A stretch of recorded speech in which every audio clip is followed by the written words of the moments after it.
Hey, what's up guys? It's Kevin and Steve here with Phandroid.com. We're reporting live from Polaroid's booth here at CES 2012. And what you see here, we're looking at an HD 16 megapixel point and shoot camera, but what's unique about this is if you flip it around and unlock it, you'll see that's an Android based camera. So the lock screen right here, you can go home or you can open up your camera. So you'll see right there, we're just looking at your basic Android interface here. You've got different apps and things that you can run. It actually surprisingly does have access to the Android market. So you can use the built-in camera app, or you can download any number of camera apps that are out there on the market. So since this is a camera, let's focus on that for a minute. You'll notice it's kind of complicated to get into photo mode here.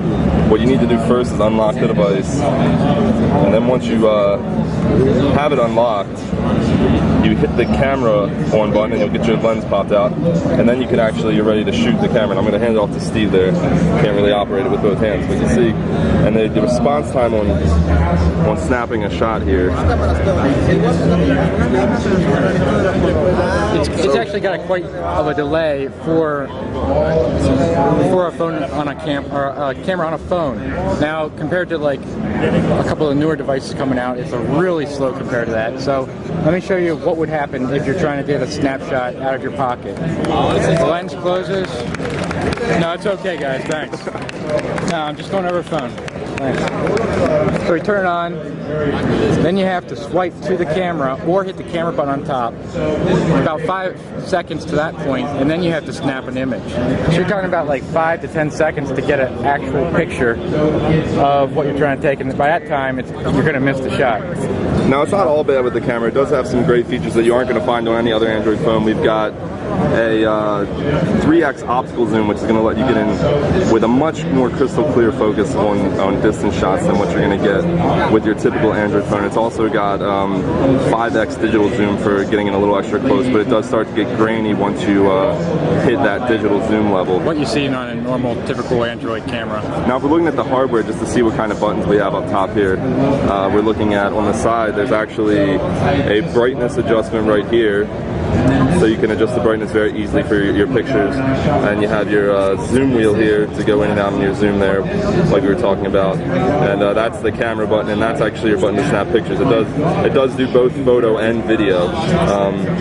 Other buttons, you have your Android buttons down here to operate within the Android operating system, and the standby button on top.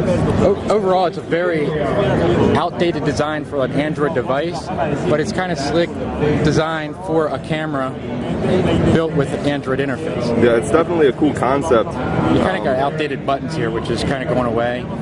But I'm actually really curious when they come out with the future to compete with like Sony's new camera line that offers better cameras.